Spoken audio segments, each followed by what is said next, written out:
أعوذ بالله من الشيطان الرجيم. بسم الله الرحمن الرحيم. الحمد لله رب العالمين بارئ الخلائق أجمعين، والصلاة والسلام على أشرف الأنبياء والمرسلين، خاتم النبيين، البشير النذير، السراج المنير، الطهر الطاهر، الدر الفاخر، البحر الزاخر، العلم الطاهر، المنصور المؤيد، المصطفى الأمجد، حبيب إله العالمين أبي القاسم محمد،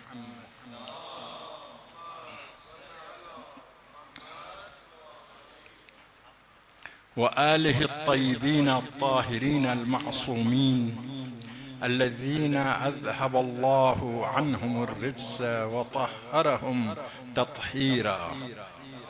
اللهم صل على محمد وعلى محمد. واللعن الدائم على أعدائهم من يوم عداوتهم إلى يوم الدين.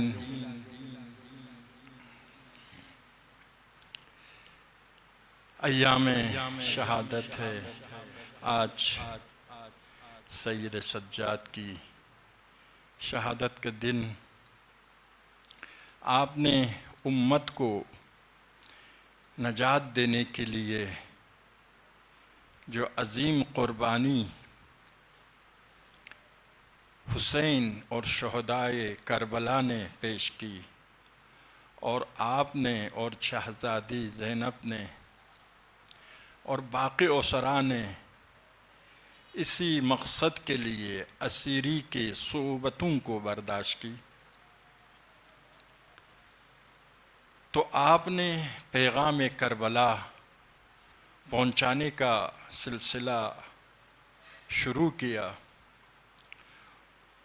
ان کے درمیان عرض کیا حالات کے پیش نظر آپ نے دعا کی شکل میں امت کو خدا سے بھی مربوط فرما رہے تھے اور امت کو معارف دین سے، دینی تعلیمات سے آگاہ بھی فرماتے تھے.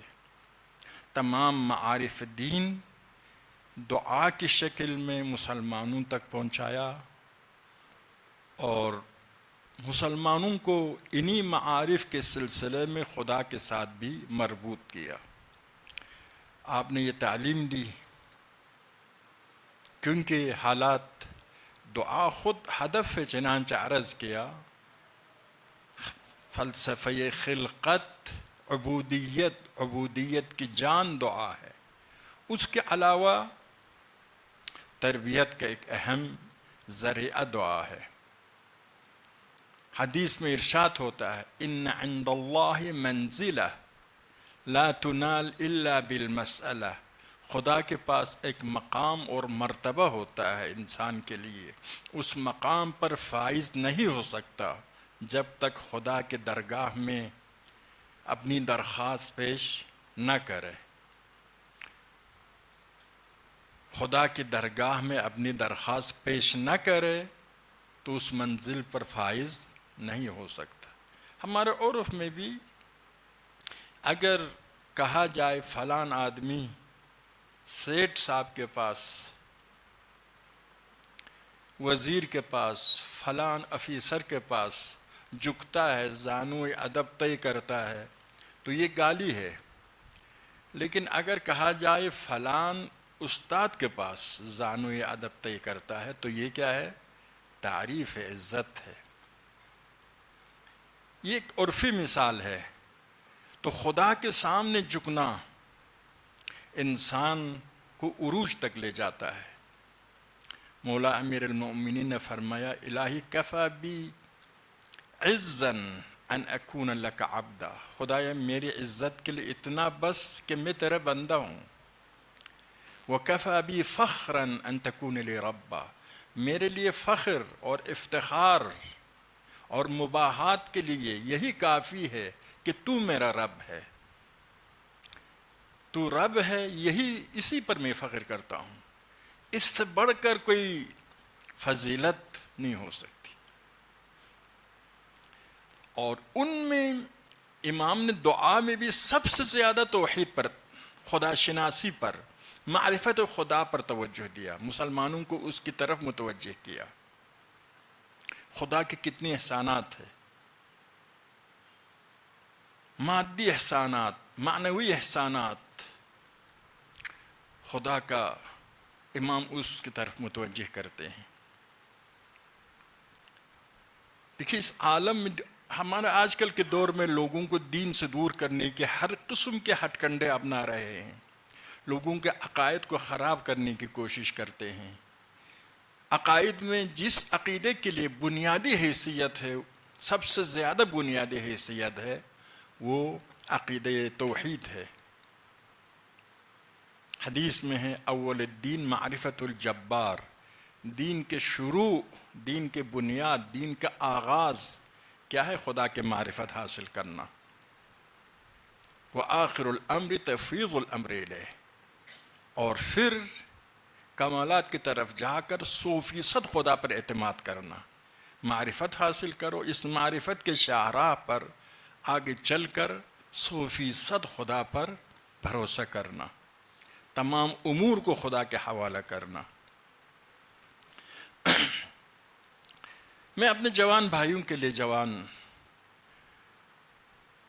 برادران کے لیے، خواہران کے لیے توحید کے حوالے سے چند جملہ عرض کرتا ہوں۔ بہتر کہوں خدا شناسی کے لیے، اگرچہ اس خدا شناسی سے توحید یعنی خدا کو ایک ماننا، توحید یہی ہے، وہ بھی ثابت ہو جاتا ہے۔ خدا شناسی، خدا کے وجود پر علم۔ قرآن مجید میں آپ دیکھتے ہیں کہ ہر آیہ، ہر ٹکڑا کلام کو آیہ کے نام دیا جاتا ہے۔ آیہ نشانی، دین کی نگاہ میں یہ کائنات سب کے سب خدا کی نشانی ہے۔ اس عالم میں جو کچھ ہے خدا کی نشانی ہے۔ اس میں جب غور کرتا ہے، غور کرنا ہے تو بہت سے ایسے سائنسدان جو خدا کے ماننے والے نہیں تھے، لیکن اس میں غور کرنے سے پتہ چلتا ہے کہ ہستی نے اس کو خلق کیا ہے، جو سوچ سمجھ کر اس نے اس کو بنایا ہے۔ یعنی اس عالم کے ہر شے آیت الہی ہے۔ ہمارے شیعہ ثقافت میں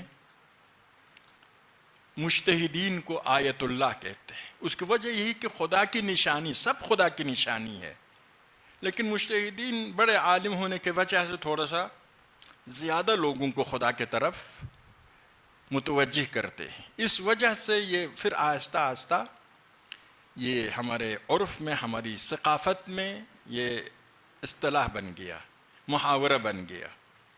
تو عرض کر رہا تھا اسی طرح سے ہمارے فلاسفہ ہر شے کو کلام کہتے ہیں، ہر شے کو کلمہ کہتے ہیں۔ حضرت عیسیٰ کو قرآن میں کیا فرمایا؟ وَكَلِمَةٌ مِّنْهُ، حضرت عیسیٰ خدا کا کلمہ ہے۔ ہر شے کو کلام کہتے، کیوں؟ کیونکہ کلام کا کام کیا ہے؟ ایک مطلب بیان کرتا ہے نا، جب کوئی بات کرتا ہے تو اس کے بعد سے ایک چیز آپ کی سمجھ میں آتی ہے۔ تو عالم میں ہر شے خدا کی کمالات کے ترجمان ہے۔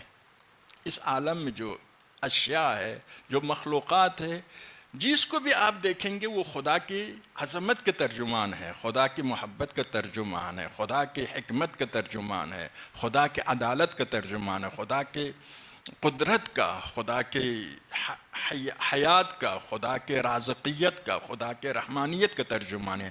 ہر چیز کلام خدا ہے، یعنی خدا کی کسی نہ کسی صفت پر دلالت کرتی ہے۔ ہر چیز آیہ الہی ہے، کیونکہ ہر چیز خدا کی نشانی ہے۔ اولم یکفی بربک انہ علی کل شیء شہید، آیا اتنا کافی نہیں ہے آپ کے لیے؟ کافی نہیں ہے خدا کے لیے، خدا ثابت ہونے کے لیے کہ خدا ہر شے پر خدا نظر آتی ہے، ہر شے پر خدا نظر آتی ہے۔ اس کی طرف دیکھو، وہ خدا کی نشانی ہے۔ اندھا آدمی اندھا بن جائے، نہ دیکھے ایک الگ مسئلہ ہے، دیکھے تو نظر آتا ہے۔ توجہ کی ضرورت ہے. توجہ نہ ہو ممکن ہے کہ آدمی آپ کے نزدیک سے گزر جائے, آپ کو پتہ بھی نہ چلے. توجہ کی ضرورت. توجہ ہو تو آپ دیکھیے, جس اللہ نے انسان کو خلق کیا ہے, خدا نے انسان کو خلق کیا, اور خدا چاہتا ہے یہ انسان, اس انسان کے مسائل حل ہو, مشکلات حل ہو, تاکہ یہ انسان اپنے مقصد خلقت کی طرف آگے بڑھے. اس کے لیے خدا نے کیا کیا ہے؟ خدا کی آپ جانتے ہیں 99 ایک حدیث میں جمع ہے 99 خدا کے اسماء و صفات. آپ دعائے جوشن کبیر میں کتنے خدا کے اسماء و صفات ہیں؟ 1000 اسماء و صفات پڑھتے ہیں. یہ ہر ایک خدا کے احسانات کے ترجمان ہے. تو اب اللہ تعالیٰ جو ہے, جس نے انسان کو خلق کیا, چاہتا ہے یہ انسان زندہ رہے, مقصد خلقت کی طرف آگے بڑھے, نسل انسانی آگے بڑھے تا روز قیامت. کیا اس انتظام کو دیکھیے, زمین جس میں انسان کی سکونت ہے, انسان کو زمین پر رہنا ہے. انی جاعل فی الارض خلیفہ, میں زمین پر اپنا خلیفہ بنانے والا ہوں. انسان کو خلق کیا تاکہ زمین میں اپنی ذمہ داری انجام دے دے.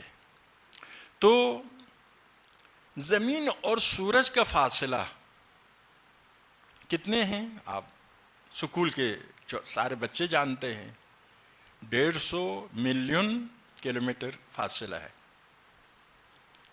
کلومیٹر کے حوالے سے. سائنسدان کہتے ہیں اگر اس سے زیادہ نزدیک ہوتا, زمین اتنی گرم ہو جاتی کہ زمین رہنے کے قابل نہ ہوتی, کوئی زندہ نہیں رہ سکتا تھا. اگر اس سے زیادہ دور ہوتی تو بھی اتنی سردی ہوتی کہ زمین رہنے کے قابل نہ ہوتی.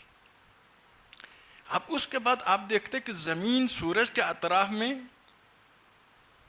گھوم رہی ہے, اور سورج اپنے سارے سیارات کے ساتھ کہکشان میں ہے. کہکشان بھی ایک حرکت میں, وَكُلٌّ فِي فَلَكٍ يَسْبَحُونَ. اب یہ جو اب حرکت میں ہے, حرکت میں ہونے کا تقاضا, ایک چیز کو آپ گھمائے, یوں گھما کر آزاد کرے, وہ گھومتے ہوئے پھر دور ہوتا جائے گا. جس مرکز سے آزاد ہوا ہے دور ہوتا جائے گا, آخر میں مکمل دور ہو جائے گا. یہ طبیعت ہے اس حرکت کا. تو سورج کے اطراف میں زمین گھوم رہی ہے. ایک زمانے میں تو سمجھتے تھے سورج زمین کے اطراف میں گھوم رہی ہے. گلیلو کو اسی بنا پر فانسی کو حکم آیا جب اس نے کہا زمین سورج کے اطراف میں گھوم رہی ہے. توبہ کیا اور بڑے بڑے سفارش کی وجہ سے موت سے بچ گیا, پھانسی سے بچ گیا. تو اب یہ زمین گھوم رہی ہے سورج کے اطراف میں, جتنا گھومتی جائے گی اتنا دور ہوتی جائے گی. تو کافی دور ہونے کے بعد زمین رہائش کا قابل نہیں رہے گی. کیا انتظام کیا خدا نے؟ ایک طرف جتنے گھومتی جائے گی اتنا دور ہوتی جا رہی ہے, دوسری طرف زمین میں بھی جاذبہ ہے, سورج میں بھی جاذبہ ہے, ایک دوسرے کو جذب کرتے ہیں. اگر صرف جذب کرتے تو زمین جا کے سورج سے جا ملتی اور نابود ہو جاتی. اگر صرف گھومنے کی صفت ہوتی تو وہ دور ہو کر دوبارہ نابود ہو جاتی. ایسا توازن رکھا, گھومنے کی وجہ سے جتنا دور جانا ہے اور جاذبہ کی وجہ سے جتنا نزدیک آنا ہے, دونوں کا توازن اس طرح سے رکھا کہ ذرہ برابر نزدیک بھی نہ ہو جائے, ذرہ برابر دور بھی نہ ہو جائے, تاکہ یہ زمین رہائش کا قابل بن جائے. چاند کو آپ دیکھیے, اگر چاند اس سے زیادہ نزدیک ہوتی اتنا مد یعنی کیا, پانی اوپر آ جاتا, دریاؤں کے سمندروں کے پانی اوپر آ جاتا, سارے خشکی خطرے میں پڑ جاتے. اگر زیادہ دور ہو جزر ہو جاتا, یعنی پانی بالکل نیچے چلا جاتا, پھر قابل استفادہ نہیں رہتا. ایسا توازن رکھا کہ پانی انسان کے استفادہ کے لیے میسر ہو اور زمینوں کو بھی غرق نہ کرے۔ آپ دیکھتے ہیں خدا نے کیا انتظام کیا، یہ رحمت خدا ہے، محبت خدا ہے، لطف خدا ہے، رحمانیت ہے، رحیمیت ہے، قدرت ہے، علم ہے، حکمت خدا ہے۔ تو آپ دیکھ رہے ہیں کہ انسان کو اور جانوروں کو آکسیجن کی ضرورت، آکسیجن لیتا ہے، ایک سیکنڈ میں تقریباً سارے جسم کے کیا ہے 1 کروڑ یا کروڑوں سیلز، اب اس کی تعداد اپنی جگہ پر، سیلز تک جاتا ہے۔ یہ کیسے جاتا ہے؟ آکسیجن اور کھانے کے مفید مواد لے کر جاتا ہے، پھر واپس جب آتا ہے تو زہریلے گیس ہاں جی ڈائی آکسائڈ کاربن لے کر آتا ہے۔ اب انسان کو آکسیجن کی ضرورت ہے۔ آکسیجن کتنے فیصد ہے؟ 21% ہے۔ یہ جو ہوا ہے، جو گیس ہے فضا میں، اس میں 21% آکسیجن ہے۔ اب اس سے زیادہ ہو بھی خطرہ ہے، کیونکہ اگر آکسیجن زیادہ ہو، آگ لگ جائے گی کہیں تو پھر بجھانا ناممکن ہو جاتا ہے۔ آکسیجن کی وجہ سے آگ بھڑکتی جائے گی۔ اب 21% ہے۔ اب لوگ، انسان، جانور سب سانس لیتے ہوئے آکسیجن ختم ہونے کا خطرہ ہے۔ تو کیا انتظام کیا ہے؟ یہ جو گیاہان ہے، درخت ہے، نباتات ہے، یہ ڈائی آکسائڈ کاربن لیتا ہے، آکسیجن دیتا ہے۔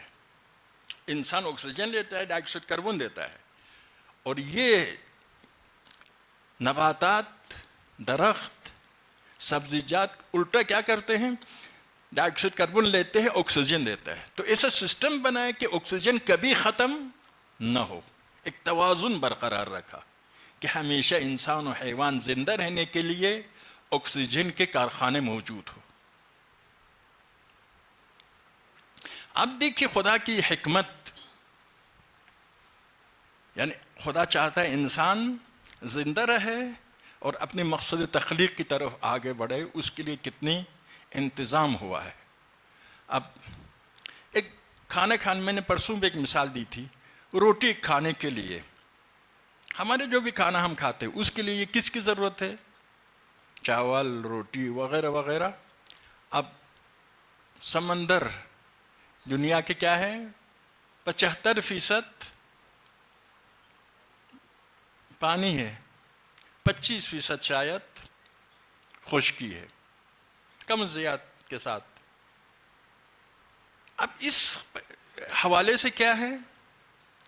اب اتنے پانی ہے تو دھوپ پڑتی ہے ان پانی پر۔ سمندر کے پانی تو کھارا پانی ہوتا ہے، استفادہ کے زیادہ قابل نہیں ہوتا ہے۔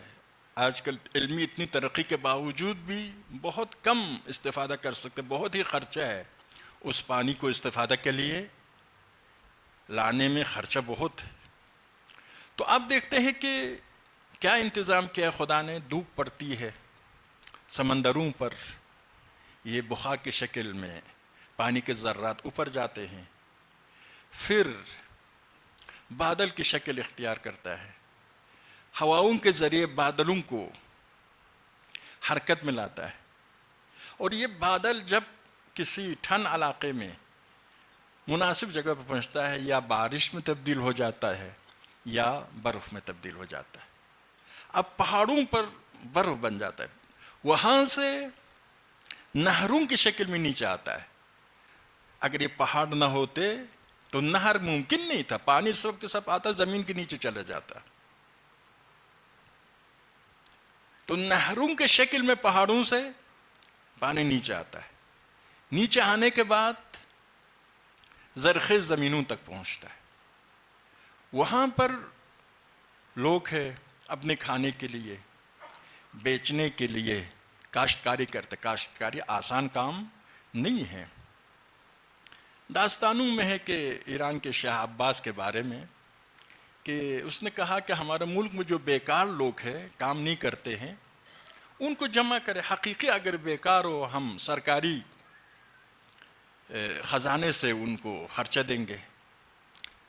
سارے بیکار جمع ہو گئے، قدیم زمانے میں ہوتا تھا، شاید ہمارے عمر کے لوگوں نے دیکھا ہو، عراق ایران میں، پتہ نہیں ادھر تھا یا نہیں تھا، پشاور میں بھی بنایا گیا، کیا پشاور یا پارا چنار میں، تو حمام ہوتا تھا. حمام میں بہت بڑا خزینہ ہوتا تھا، یعنی بہت بڑا تالاب جیسا پانی ہوتا تھا، گرم پانی صفائی کے لیے.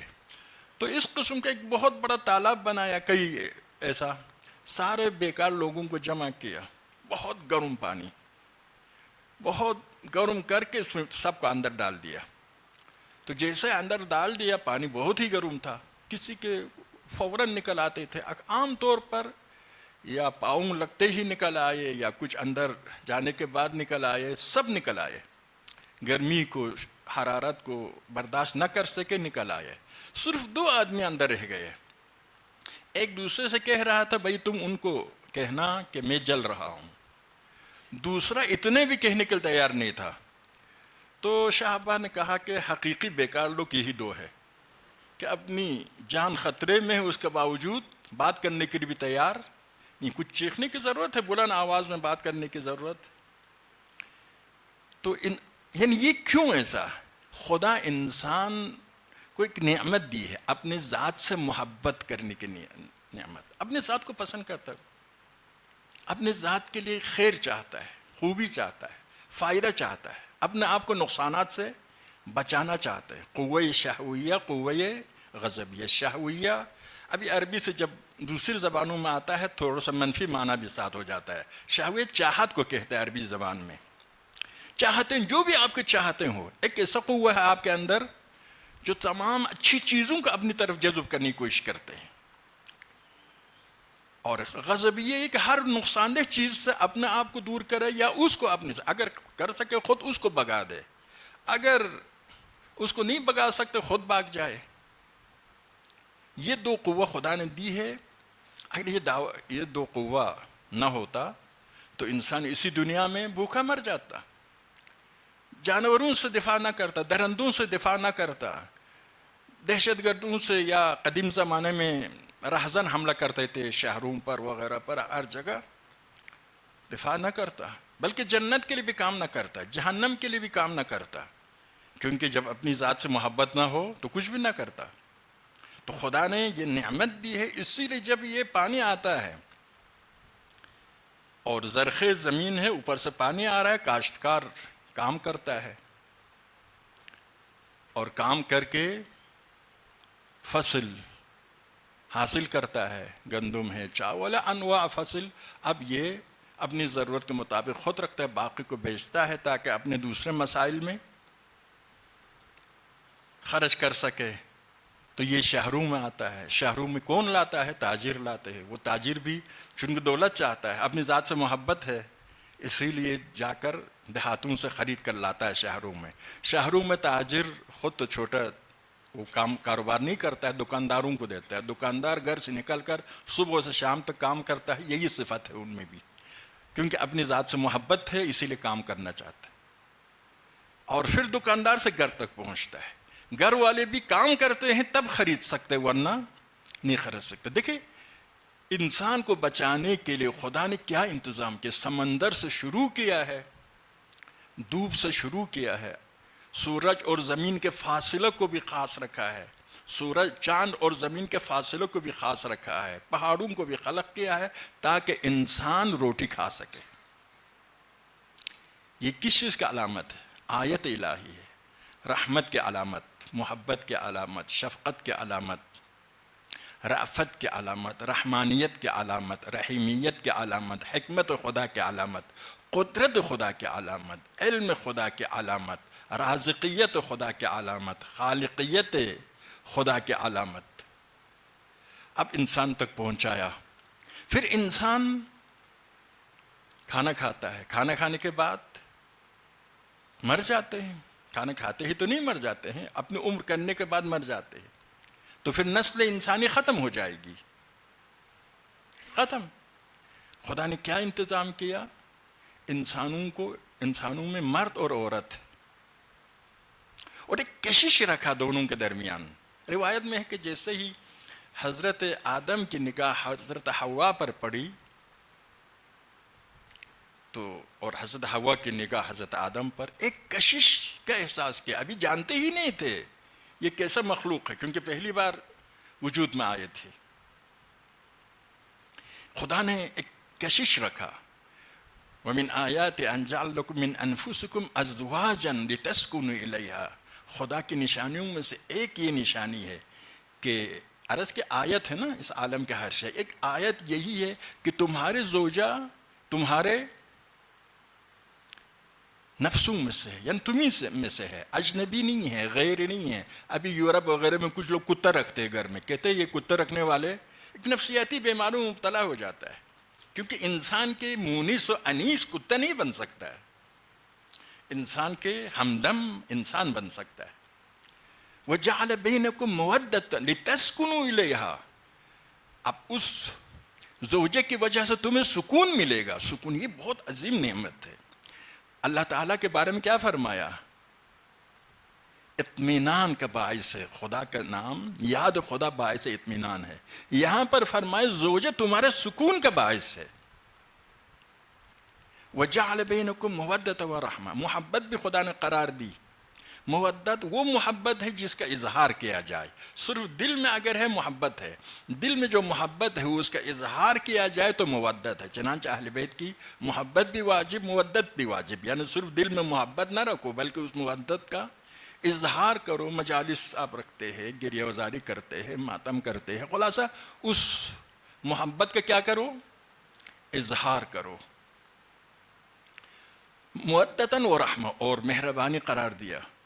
تو ایسا کیا کہ ایک محبت ہو. شادی کرتے ہیں، ورنہ شادی کی آج کل پوری کوشش یہی کہ شادی وجود میں نہ آئے تاکہ فساد، فتنہ اور اس کے جو نتیجے ہیں سب سامنے آ جائے. آپ دیکھ رہے ہیں اب دنیا، مغربی دنیا کے اکثر افراد نسل حرام ہو جائے، ان سے کیا توقع رکھیں گے آپ؟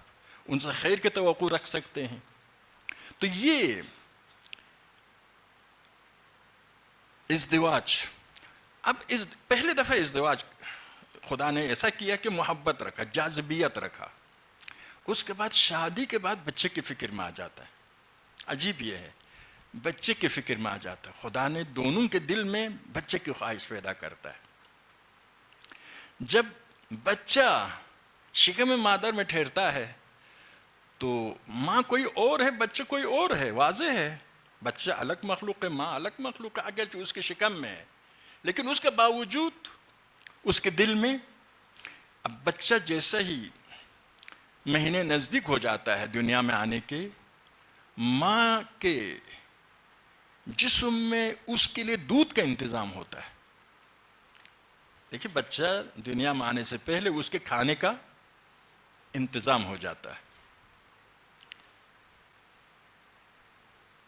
تو کیونکہ بچہ جو ہے اس کا ہاضمہ کمزور ہے، معدہ کمزور ہے، دانت بھی نہیں ہے، اس کے لیے مناسب ترین غذا ماں کے دودھ ہے. اس کا انتظام اس کے آنے سے پہلے ہو گیا ہے، آنے سے پہلے اس کا انتظام ہو گیا ہے. اور دنیا میں آتا ہے. دنیا میں آنے کے بعد اسی منہ کو دیکھی، انسان کے منہ میں 300 گرم سے لے کر 1100 گرم تک آب دہان آتا ہے.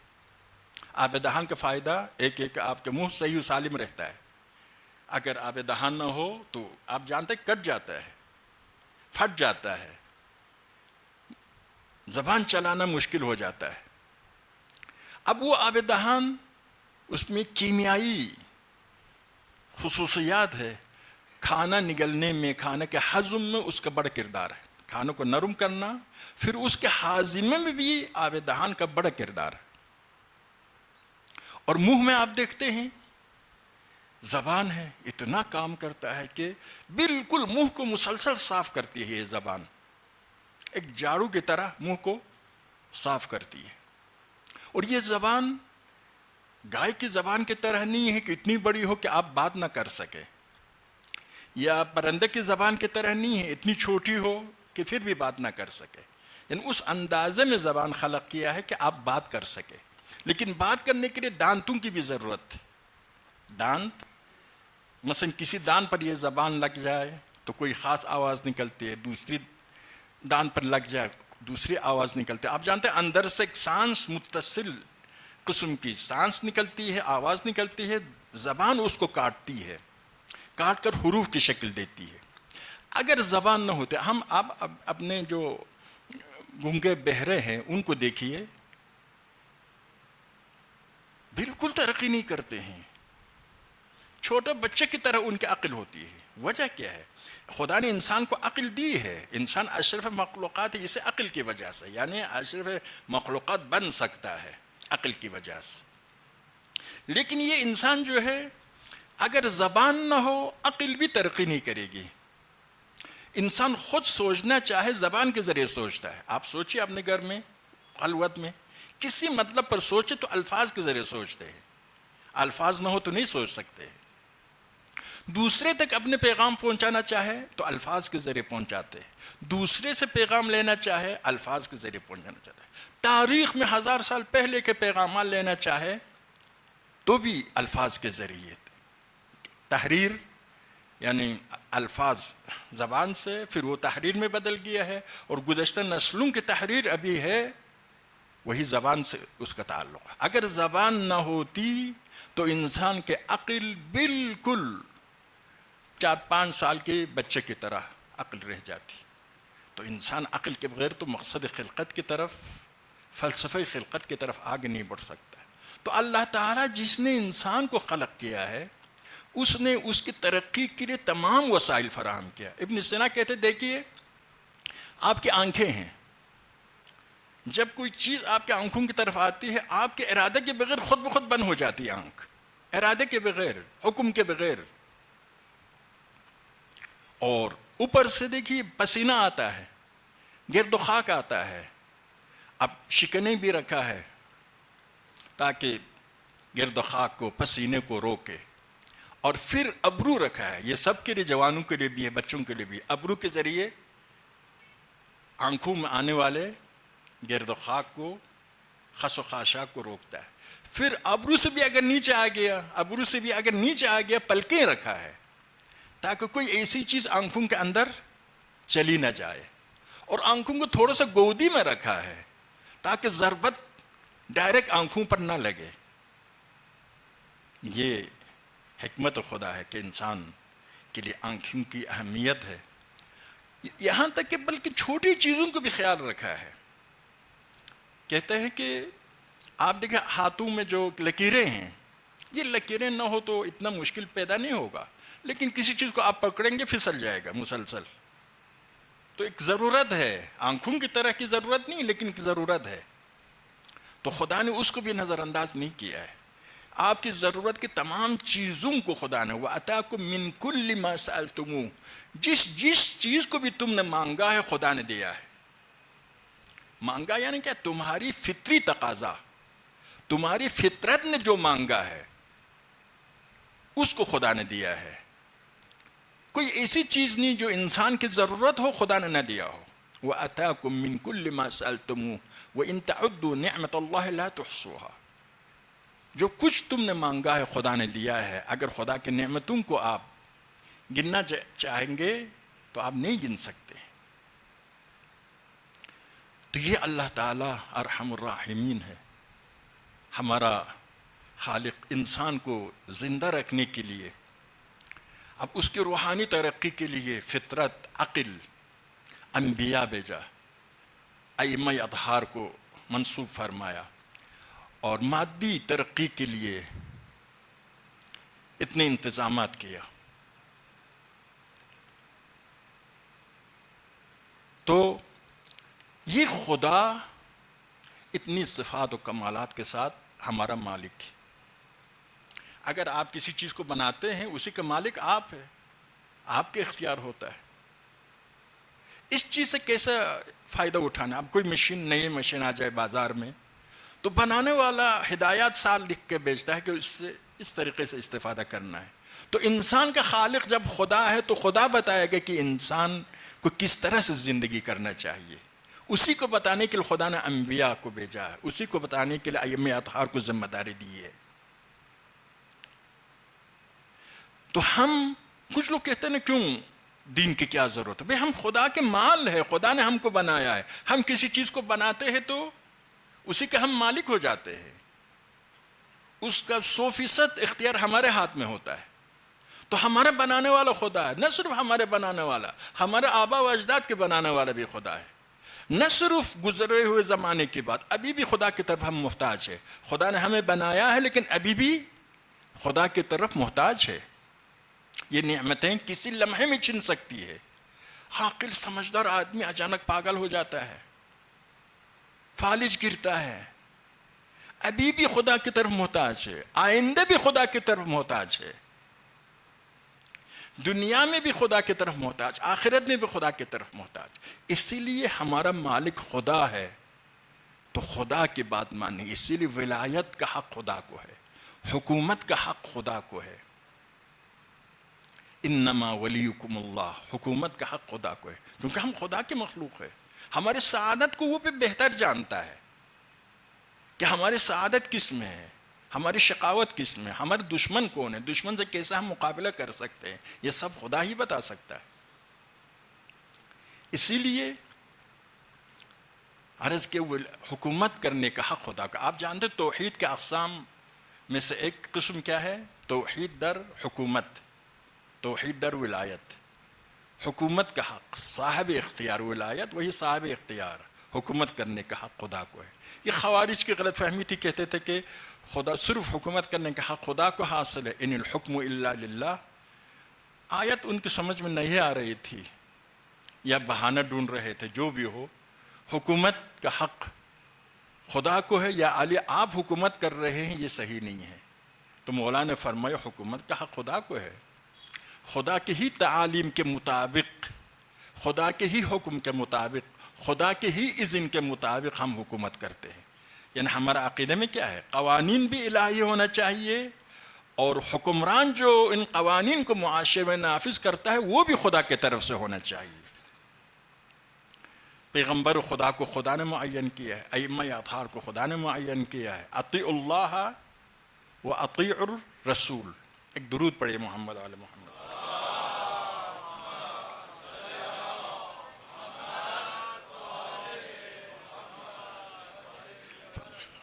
اطیعوا اللہ و اطیعوا الرسول و اولی الامر منکم. دیکھیے یہاں پر اطیعوا اللہ کو جدا بیان کیا، اطیعوا الرسول و اولی الامر کو جدا بیان کیا. اطیعوا اللہ جدا بیان کرنے کا نقطہ یہ ہے کہ خدا ہمارا مالک ہے، خدا ہمارا مالک ہے. ماضی بھی اسی کی طرف سے، حال بھی اسی کی طرف سے، آئندہ بھی اسی کی طرف سے. ہمارے آبا و اجداد کا بھی وہی خالق، ہمارے اولاد اور احفاد اور پوتے نوازے سب کا بھی وہی خالق. بس خدا ہمارا مالک ہے، اسی لیے عقل کہتی ہے خدا کی اطاعت کرو، عقل کہتی ہے، اسی لیے الگ بیان کیا. وہ اطیعوا الرسول میں رسول مالک نہیں ہے. تو خدا کہتا ہے میں تمہارا مالک ہوں، میں حکم دیتا ہوں، جس طرح سے میری اطاعت کرنا اسی طرح سے رسول کی اطاعت کرنا. اس لیے اطاعت خدا عقلی، اطاعت رسول شرعی ہے. ایک سوال یہاں پر آتا ہے، رسول خدا کی اطاعت کرنا ہے، کوئی شرط رکھی ہے کہ رسول خدا کی اطاعت کرنا اس شرط کے ساتھ؟ کوئی شرط نہیں. اطیعوا اللہ و اطیعوا الرسول، رسول کی اطاعت کرو، کوئی شرط و شروط نہیں ہے. کیوں کوئی شرط نہیں رکھی؟ اس کی وجہ یہ ہے، اس کی وجہ یہ ہے کہ رسول معصوم ہے، غلط حکم دے گا نہیں، رسول غلط حکم نہیں دے گا. لیکن سوال یہ ہوتا ہے وہ اولی الامر منکم، ہمارے برادران اولی الامر سب پر، بدترین انسانوں کو بھی اولی الامر بناتے ہیں. ابھی تکفیری گروہ اس کی مخالفت کرنے لگے ہیں. تو اولی الامر منکم، اطاعت کرو رسول کی اور اولی الامر کی. تو اولی الامر کی اطاعت اسی اطیعوا الرسول میں داخل کیا. اگر اولی الامر معصوم نہ ہو تو یوں کہنا چاہے اطیعوا اللہ و اطیعوا الرسول و اطیعوا اولی الامر، اولی الامر کی اطاعت کرو اگر وہ گناہ نہ کرے، اگر وہ غلط حکم نہ دے. ایسی شرط نہیں کی، بلکہ رسول کی اطاعت کے ساتھ اولی الامر کی اطاعت کو ملایا. اس سے معلوم ہوتا ہے جن اولو الامر کی اطاعت کرنا واجب ہے وہ رسول کی طرح معصوم اولو الامر ہے۔ معصوم اولو الامر امت میں کون ہے؟ صرف ائمہ اطہار ہے۔ کوئی مسلمان کسی کے پاس جرأت نہیں تھی کہ وہ دعویٰ کرے کہ ہم معصوم ہیں۔ رسول اور امر دونوں کے لیے ایک لفظ اطاعت استعمال کیا، بغیر شرط و شروط کہا رسول کی اطاعت کرو بغیر شرط و شروط، اولو الامر کی اطاعت کرو بغیر شرط و شروط۔ اس سے معلوم ہوتا ہے اولو الامر معصوم ہیں۔ اگر معصوم نہ ہوتے تو ان کی اطاعت کو مشروط شکل میں واجب کرنا تھا، مشروط شکل میں واجب کرنا تھا۔ ابھی دیکھو ائمہ اطہار نے مجتہدین کی اطاعت کو حکم دیا ہے، لیکن اب مجتہد عالم کی اس میں شرائط میں دیکھیں دوسری شرط کیا ہے؟ عادل ہے ہونا چاہیے۔ مجتہد عالم ہو، پھر عادل ہو، پھر تارک دنیا ہو، شرطیں ہیں، لیکن اولو الامر میں کوئی شرط نہیں ہے۔ اس سے معلوم ہوتا ہے وہ معصوم ہے، شرط رکھنے کی ضرورت نہیں ہے۔ تو اطاعت ولایت کا حق، انما ولیکم اللہ ورسولہ والذین آمنوا، تمہارا ولی خدا ہے، رسول ہے، اور وہ ہستی ہے جس نے ایمان لایا اور نماز قائم کرتا ہے اور حالت رکوع میں زکوٰۃ دیتا ہے۔ یہ مفصل آپ سب کو پتہ ہے۔ تو ولایت اصلی خدا کے پاس ہے۔ خدا نے رسول اور علی کو ولی بنایا کیونکہ حکومت کا حق خدا کو ہے، بندوں پر حکومت کرنے کا حق خدا کو ہے۔ یہ ایک، اسی لیے اگر توحید سمجھ میں آ جائے، یزید کو حکومت کرنے کا حق کوئی نہ دیتا، امیر شام کو حکومت کرنے کا حق کوئی نہ دیتا، بتوں کے سامنے جھکنے والوں کو حکومت کرنے کا حق کوئی نہ دیتا۔ اگر ولایت سمجھ میں آ جائے، اگر توحید سمجھ میں آ جائے، توحید کے تقاضے سمجھ میں آ جائے، تو اہل بیت سے ہٹ کر کسی اور طرف نہیں جانا تھا۔ آپ نے یہ دعا جو ائمہ اطہار سے آئی ہے، فرماتے خدایا اپنی معرفت مجھے عطا فرما، اگر تیری معرفت ہو گئی تو رسول کی معرفت ہو جائے گی، رسول کی معرفت عطا فرما، رسول کی معرفت ہو گئی تو حجت خدا کی معرفت ہوگی، حجت خدا کی معرفت عطا فرما، اگر حجت خدا کی معرفت ہوگی تو دین کی معرفت ہو جائے گی، اگر حجت خدا کی معرفت نہ ہو تو میں گمراہ ہو جاؤں گا۔ یہ توحید سمجھ میں آ جائے تو یزید کی ولایت کی کوئی حیثیت نہیں تھی، بلکہ وہ ہستی جس کی نشاندہی پیغمبر نے کی ہے اس کا علاوہ، کیونکہ انسان خدا کے مخلوق ہے، خدا کے مخلوق پر حکومت کرنے کا حق خدا کو ہے یا ان لوگوں کو ہے جن کو حکومت کرنے کی اجازت خدا نے دی ہے۔ ایک درود پڑھیے محمد آل محمد۔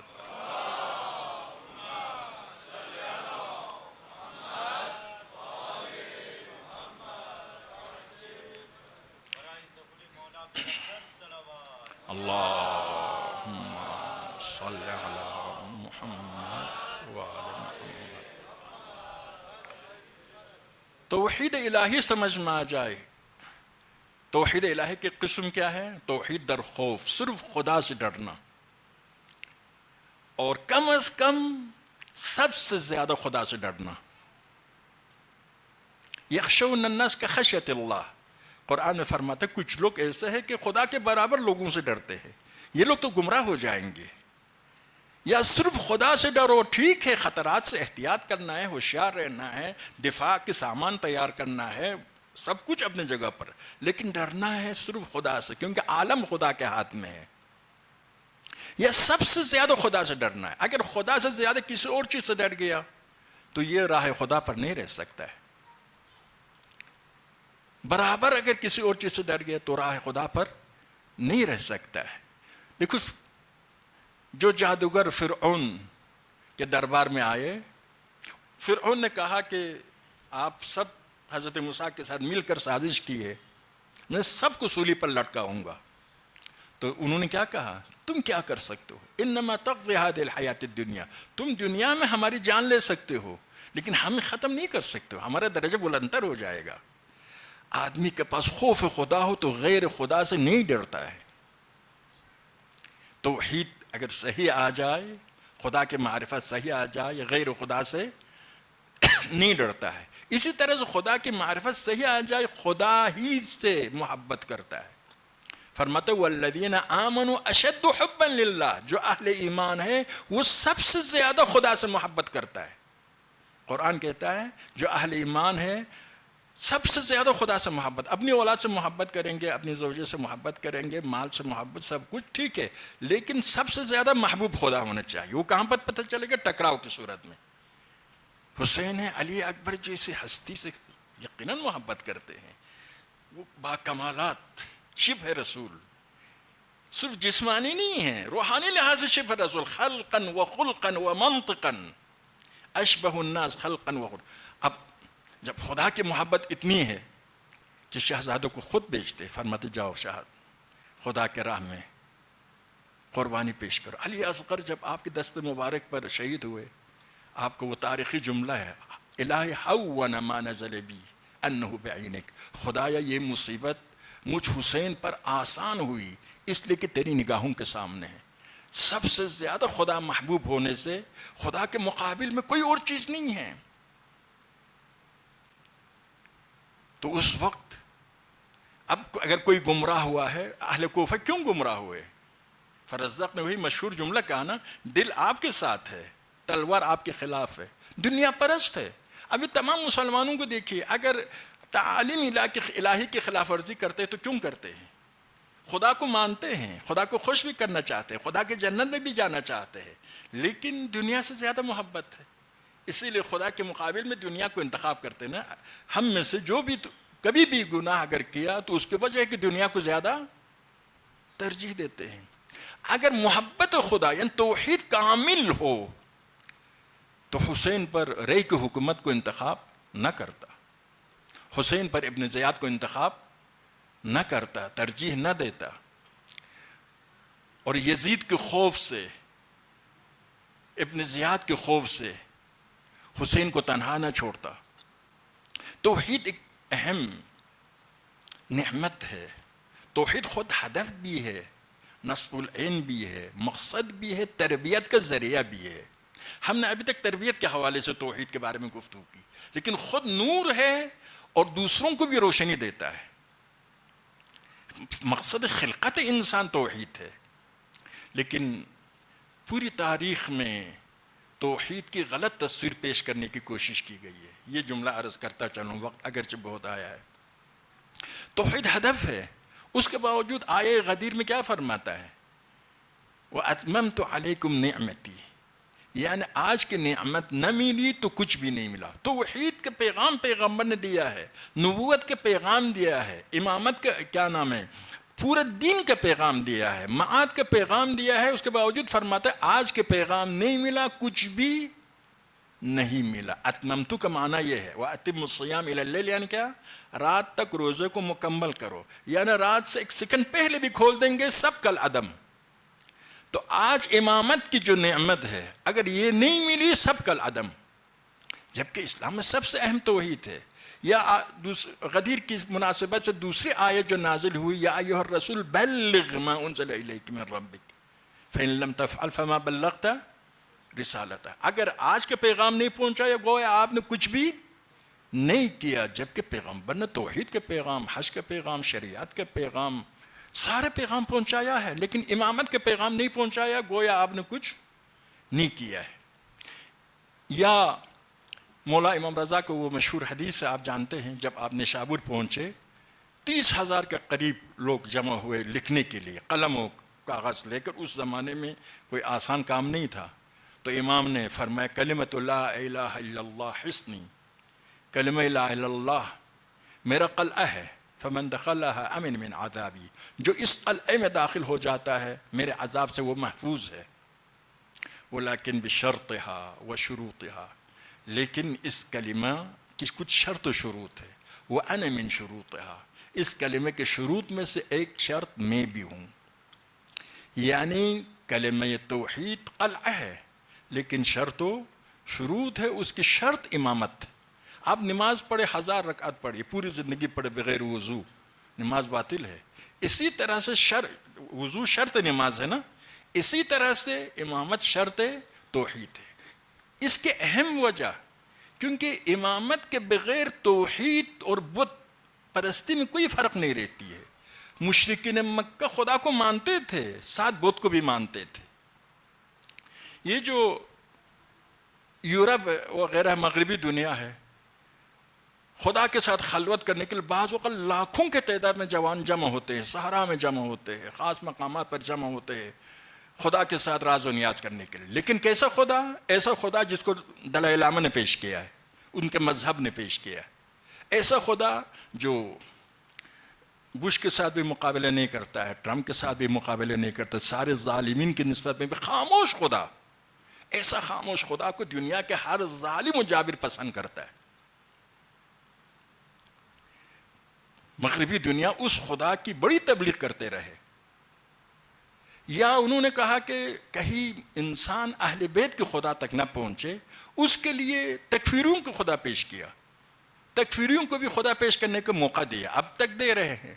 کیسا خدا؟ اتنا بے رحم خدا کہ نعوذ باللہ اتنا بے رحم خدا پیش کر رہے تکفیری، جس کو صرف قتل کرنا آتا ہے. بے رحم رحمان و رحیم، اول قرآن سے لے کر آخر قرآن تک ہر سورہ کے شروع رحمان و رحیم کی صفت سے ہوتا ہے، لیکن اس خدا کا کام صرف قتل کرنا ہے. زندوں کو قتل کرنا، مردوں میں قبروں کو منہدم کرنا، یہ اس خدا کا کام ہے. مردوں کے قبر ہے تو قبر کو منہدم کرے، شرک ہے. سید قطب کہتا ہے کہ انبیاء آتے تھے محلات والے بادشاہوں کے ساتھ مقابلہ کرنے کے لیے، یہ وہابی آتے ہیں قبور کے ساتھ مقابلہ کرنے کے لیے. کس نبی نے قبر کے ساتھ مقابلہ کیا؟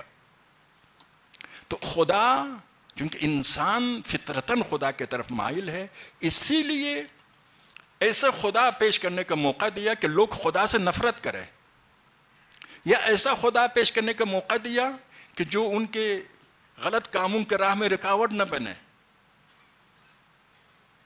اہل بیت کا خدا، اہل بیت جس خدا کا تصور پیش کرتا ہے، تمام صفات جلال و جمال کا مالک. ہمارے اس دور میں سب سے زیادہ انقلابی، نڈر، جہاد کے لیے تیار گروہ حزب اللہ مثال پوری دنیا مانتی ہے. سید حسن نصر اللہ اس وقت، یہ تقریباً کوئی 30 سال پرانی بات ہے میرے خیال میں، بتا رہے تھے کہ وہ ایک جوان جو امریکی سفارت کو ہوا میں اڑا دیا، ٹرک لے کر آیا ہے اس کو ہوا میں اڑانے کے لیے. دیکھا ایک عورت آئی ہے امریکی سفارت کے دروازے کے پاس، ایسی عورت ہے جو باحجاب ہے، لگتا تھا مذہبی عورت ہے، خلاصہ اس کے حلیہ سے، اس کے حجاب سے. اب وہاں پر کھڑی رہی، اب یہ منتظر رہا کہ رہی میرے مارنے سے یہ عورت نہ مارا جائے. 2 گھنٹے پورا منتظر رہا کہ تو اس دوران کچھ لوگ اندر گئے، بعد میں پتہ چلا یہ CIA کے بڑے افیسرز تھے. اب یہ عورت اٹھ کر چلی گئی 2 گھنٹے کے بعد، پھر اس کے بعد ٹکرایا. یہ ہے توحید اہل بیت.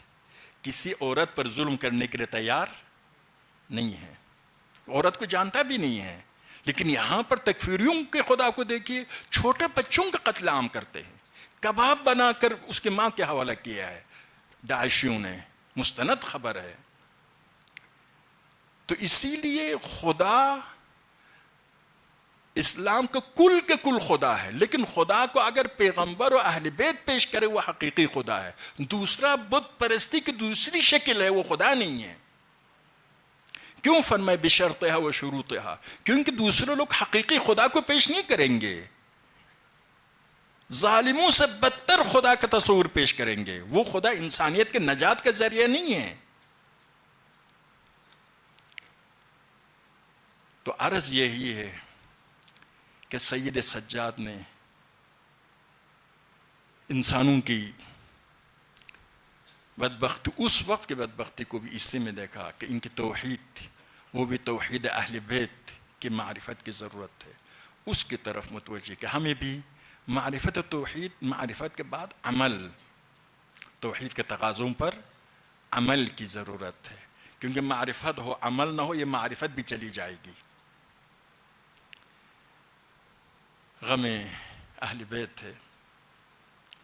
اہل بیت نے انتخاب کیا ان مصائب کو.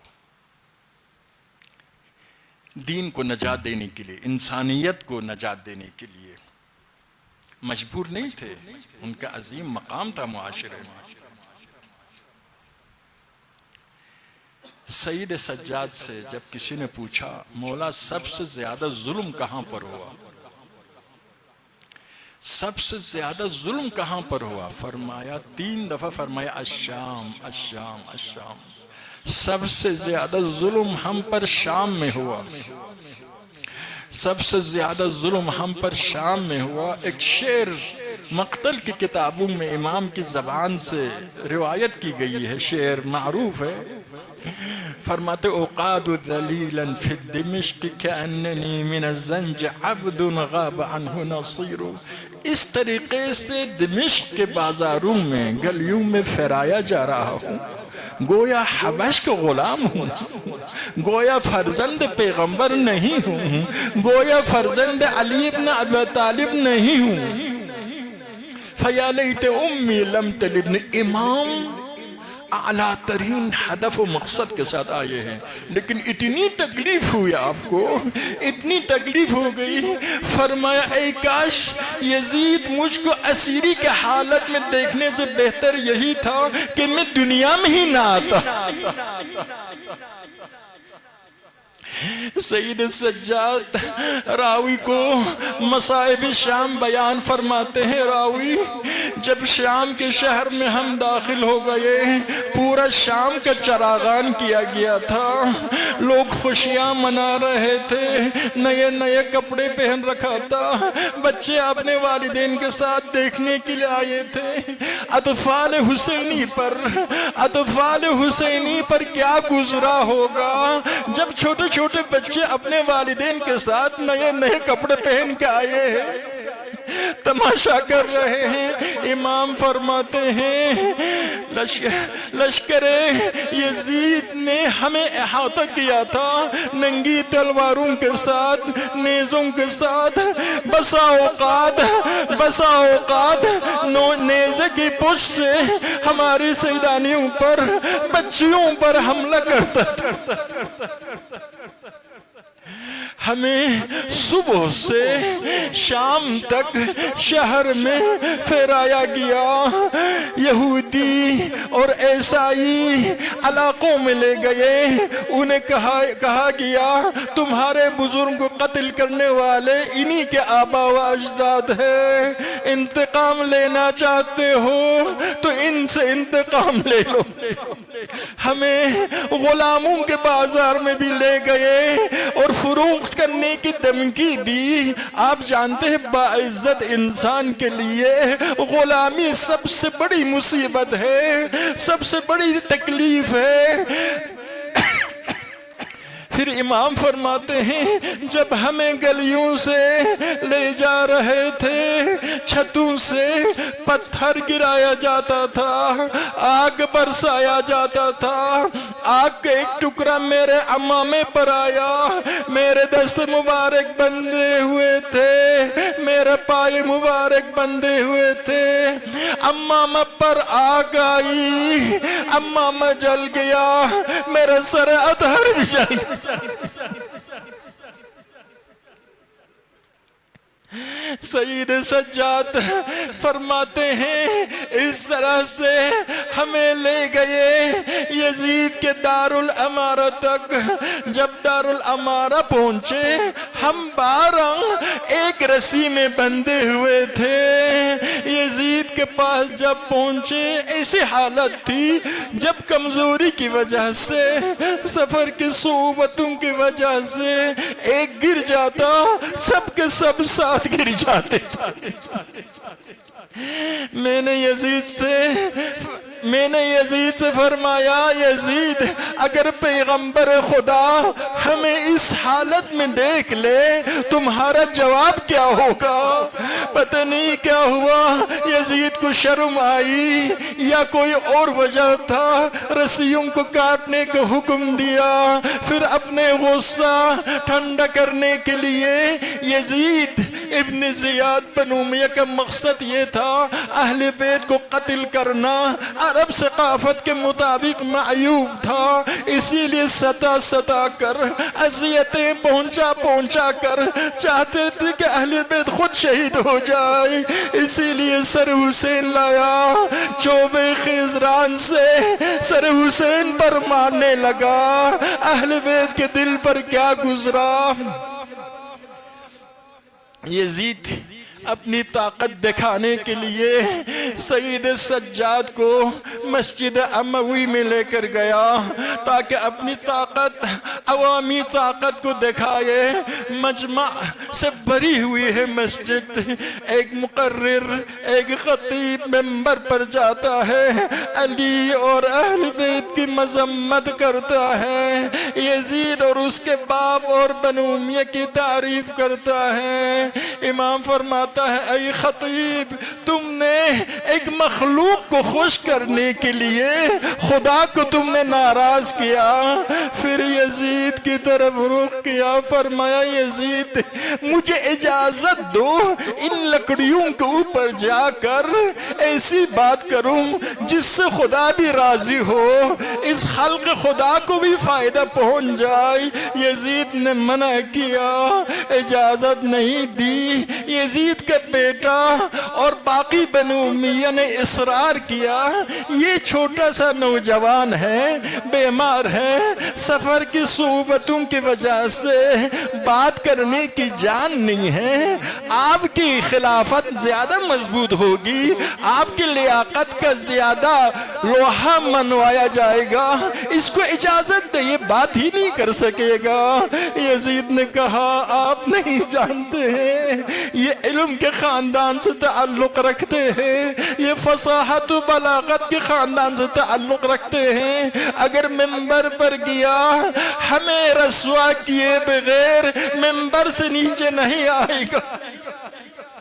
اصرار کی وجہ سے یزید عوام کے سامنے مجبور ہوا، امام کو اجازت دی، امام نے حمد و ثناء الہی بجا لایا، حمد و ثناء الہی بجا لایا، بجا لانے کے بعد فرمایا خدا نے ہمیں چھ کمالات دیے ہیں اور 7 فضیلتیں دی ہیں، احمد مختار ہم میں سے ہے، پیغمبر خدا ہمارا نانا ہے، شیر خدا علی مرتضی جس نے مشرکین کو اسلام کی طرف لایا وہ میرا دادا ہے، حمزہ شہید شہداء جس کے کلیجے دشمنوں نے چبایا وہ ہمارا چاچا ہے، جعفر طیار میرا چاچا ہے، حسن مجتبی سید شباب اہل الجنہ